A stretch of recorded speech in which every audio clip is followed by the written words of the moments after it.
To identify subjects, कर्ता कैसे पहचाने। हिंदी माध्यम में लिखना,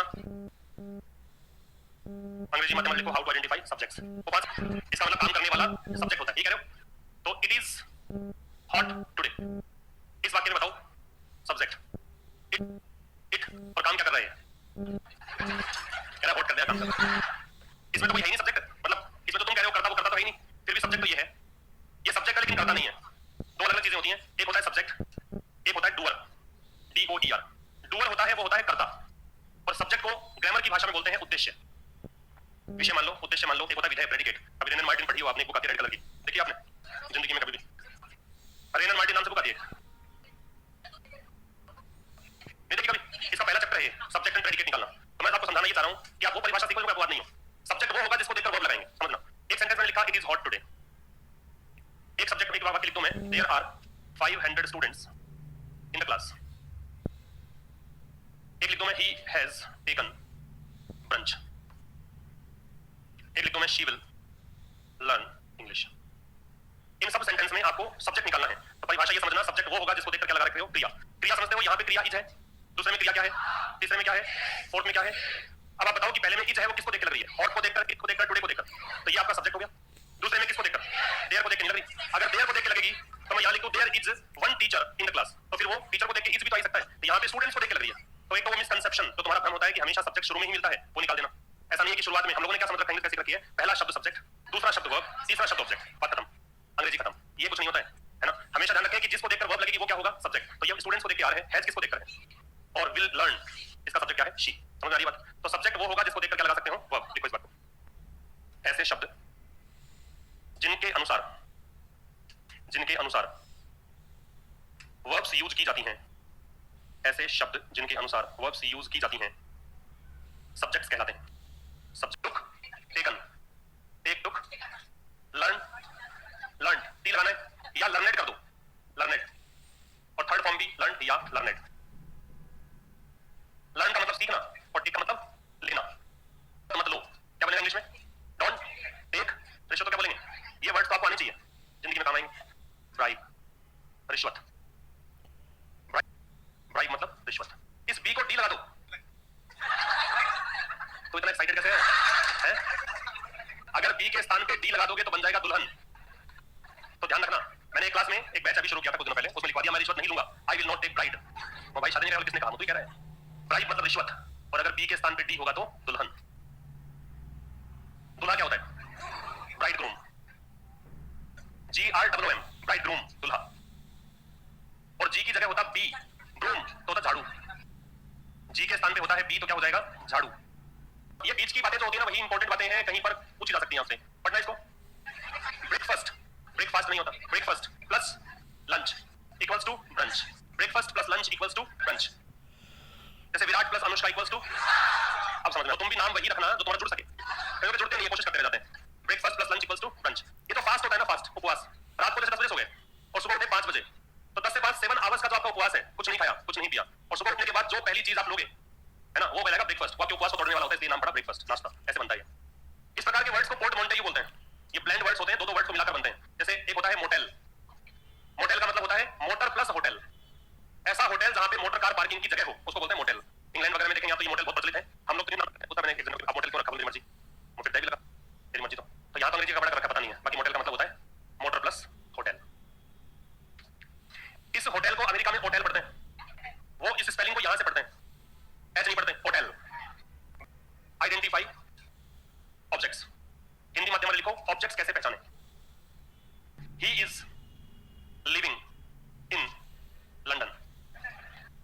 जिन बालक बालिकाओं ने हाथ ऊपर किए थे उनमें से कोई कोशिश करना चाहता है ऑब्जेक्ट क्या है इसमें। कितने लोगों को लगता है कि इसमें ऑब्जेक्ट नहीं है, कैसे रहे, ऑब्जेक्ट नहीं है इसमें। जिन्होंने कहा लंदन, मेरी पूरी सहानुभूति आपके साथ, कोई ऑब्जेक्ट नहीं है इसमें। ऑब्जेक्ट निकलेगा कैसे, लेट्स सी। पहले आप मैन वर्ब निकालोगे, मैन वर्ब निकालनी आती है आपको। मैन वर्ब का मतलब है मुख्य क्रिया, मुख्य क्रिया का मतलब है जिसकी first form, second form, third form बने, वो निकाल लिया करो। जैसे अभी एक सेंटेंस में लिखा ही इज लिविंग इन लंदन, मैं आपसे पूछूं कि मुख्य क्रिया कौन सी है, लिव, क्योंकि लिव की सेकंड फॉर्म क्या बनती है, जो आपने वर्ब वाला लिखा था उसमें लिखना लिव, लिव्ड, लिव्ड। और एक होता है leave, left, left, leave, lived, lived, leave, left, left, lived, leave, left, left. Leave तो है ना, और लीव छोड़ना,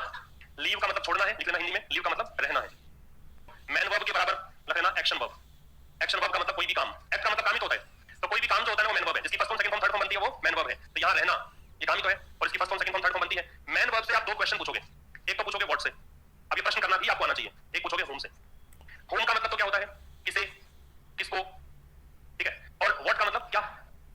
इन प्रश्नों का जो भी आंसर आता है वो होता है ऑब्जेक्ट। पूछ के देखो, व्हाट इज ही लिविंग, ये प्रश्न ही अजीब सा नहीं है क्या, वो क्या रह रहा है, वो किसे रह रहा है, होम इज ही लिविंग नहीं बना सकते ना प्रश्न। या तो प्रश्न ये बन सकता है कि वो कहां रह रहा है, वेयर, और वेयर का आंसर क्या आएगा, इन लंदन। वेयर के जो भी आंसर्स होते हैं वो एडवर्ब होते हैं, वो बात की बात है, लेकिन इन दोनों का आंसर नहीं आएगा, इसलिए यहां पे क्या नहीं है, ऑब्जेक्ट नहीं। मैं रिपीट कर रहा हूं, एक सेंटेंस हो जैसे he plays cricket, pledge cricket, इस वाक्य का सब्जेक्ट बोलो ही सब्जेक्ट है, वर्ब कौन सी है, प्ले, मैन वर्ब है ना, इसकी second form third form played, played, इससे पूछोगे व्हाट, व्हाट का आंसर क्या आएगा, क्रिकेट, तो क्या हो जाएगा ऑब्जेक्ट। आ गया समझ में। व्हाट डज ही प्ले, तो ही प्लेज क्रिकेट। व्हाट का जो भी आंसर होगा, व्हाट का जो भी आंसर होगा वो कहलाता है डायरेक्ट ऑब्जेक्ट।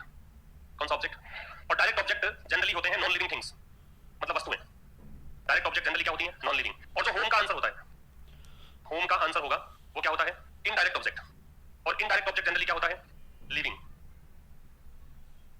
तो मैं आपको ये पूछूंगा कि ऑब्जेक्ट है कौन सा, डायरेक्ट है कि इनडायरेक्ट है, इतनी बात नोट करो एक बार। व्हाट या होम से प्रश्न पूछा जाता है। अब लिखना आ गई, she will gift him a watch, I want to या I have told them a story. She was cheating him. Ankit, subject निकालना है, मैन वर्ब निकालनी है, ऑब्जेक्ट निकालना है, और ऑब्जेक्ट कौन सा वो बताना है, डायरेक्ट है कि इनडायरेक्ट है। वर्ब क्या है, विल गिफ्ट, जो मैन वर्ब से पहले होती है ना वर्ब, उसको बोलते हैं हेल्पिंग वर्ब, और मैन वर्ब यही है क्योंकि इसका मतलब उपहार देना है, काम हो गया, और इसकी सेकंड फॉर्म थर्ड फॉर्म क्या बनेगी, गिफ्टेड, गिफ्टेड टीडी लगेगा, तो ये मैन वर्ब है। अब बताओ डायरेक्ट ऑब्जेक्ट कौन सा है, अ वॉच, इनडायरेक्ट ऑब्जेक्ट कौन सा है, हिम।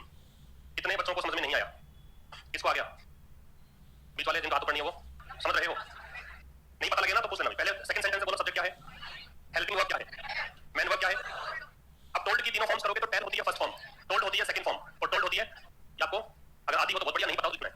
इसमें डायरेक्ट ऑब्जेक्ट कौन सा है, अ स्टोरी, व्हाट का आंसर है, और इनडायरेक्ट कौन सा है, देम।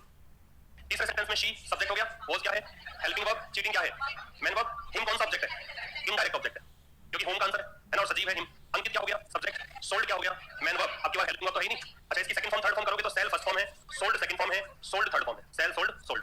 अब हिज कार क्या है, ऑब्जेक्ट है इसका, और कौन सा ऑब्जेक्ट है, इनडायरेक्ट कैसे, डायरेक्ट नहीं है। व्हाट का आंसर आएगा, निर्जीव वस्तुएं जो है वो कौन सा ऑब्जेक्ट होती हैं, डायरेक्ट ऑब्जेक्ट, और व्हाट का आंसर है what did Ankit sell, answer ये तो आएगा हिज कार। हिज का पता लग गया आपको, हिज कहां देखा था हमने, पजेसिव एडजेक्टिव में। मैंने कहा था पजेसिव एडजेक्टिव कभी अकेला नहीं आता, एक शब्द बाद में आता है, तो कार क्या हो जाएगा, नाउन हो जाएगा। बात समझ आ रही, अब वो चीजें लिंक होनी शुरू हो जाएंगी धीरे धीरे आपसे, ठीक है ना। Object, indirect object, man verb, helping verb, subject. एक नाम रह गया था डूअर, डूअर का मतलब होता है काम करने वाला, तो कई बार तो सब्जेक्ट ही डूअर बन जाता है और कई बार डूअर अलग होता है ना। जैसे पहले वाले वाक्य में शी सब्जेक्ट भी है और डूअर भी है ना। दूसरे वाले वाक्य में आई सब्जेक्ट भी है और डूअर भी है, काम भी यही कर रहा है। थर्ड सेंटेंस में शी सब्जेक्ट भी है और डूअर भी है, और फोर्थ में अंकित सब्जेक्ट भी है और डूअर भी है। वो जो इट इज रेनिंग आया था, मान लो या इट इज हॉट टुडे ऐसा लिखेंगे तो इट क्या था उसमें, सब्जेक्ट, वहां पे डूअर नहीं था, तो ये ध्यान रखना है आपको। डूअर होता है वो काम करता है। चीट का मतलब क्या होता है, धोखा देना, चीट धोखा देना होता है। धोखा देने के और भी वर्ड्स लिख सकते हैं आप, चीट, एक होता है डिलूड, एक होता है हुडविंक, एक होता है डूप, DUP, एक होता है बिट्रे, BETRAY, एक होता है कजन, COZEN। इन सभी का मतलब होता है धोखा देना। इन सभी का मतलब क्या है, धोखा देना। चीट, डिलूड, प्रोनाउंसिएशन बता रहा हूं आपको, डिलूड, हुडविंक, डूप, बिट्रे, कजन। एक बार याद करने से नहीं होगी, दो बार करो, दो बार नहीं, तीन बार करो, चार बार करो, पांच बार करो, जितनी बार कर सकते हो उतनी बार याद करो। अब तुम ये और कोई काम नहीं है क्या, वो अलग बात है। बाकी आपको याद करना है, तुम्हारा कोई काम होना भी नहीं चाहिए पढ़ने के अलावा। कुछ बच्चों के एक बार करते ही हो जाएंगे, कुछ बच्चों के 100 बार करने से होंगे, लेकिन ये तो 100 बार करने की हिम्मत रखता है ना, वो इसको पछाड़ने की हिम्मत भी रखता है, ये ध्यान रखना। ऐसे व्यक्तियों को बोलते हैं डिलीजेंट। डिलीजेंट का मतलब हार्ड वर्किंग, हार्ड वर्किंग का मतलब सेड्यूलस, सेड्यूलस का मतलब इंडस्ट्रियस, टॉयलसम। इन सब का मतलब होता है मेहनती, परिश्रमी। डिलीजेंट, हार्ड वर्किंग, सेड्यूलस, इंडस्ट्रियस, टॉयलसम, इन सब का मतलब क्या होता है, मेहनती, परिश्रमी। कुछ वाक्य लिखता हूं हिंदी में, वो ट्रांसलेट करना। अभी तो तुम तुक्के लगाओ, और कल से मैं शुरू करूंगा कैसे बनता है, और आपके सीट तक जहां तक पहुंच सकता हूं वहां तक आने की कोशिश करूंगा बनाना। पानी पीने मत जाना रे। वह धूम्रपान करता है, वे सोचते हैं, मैं आपको पढ़ाता हूं, वह चोरी करता है, हम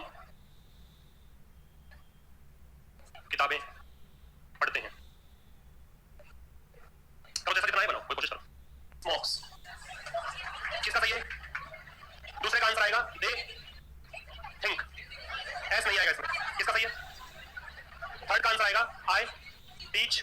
यू, ये किसका ठीक है?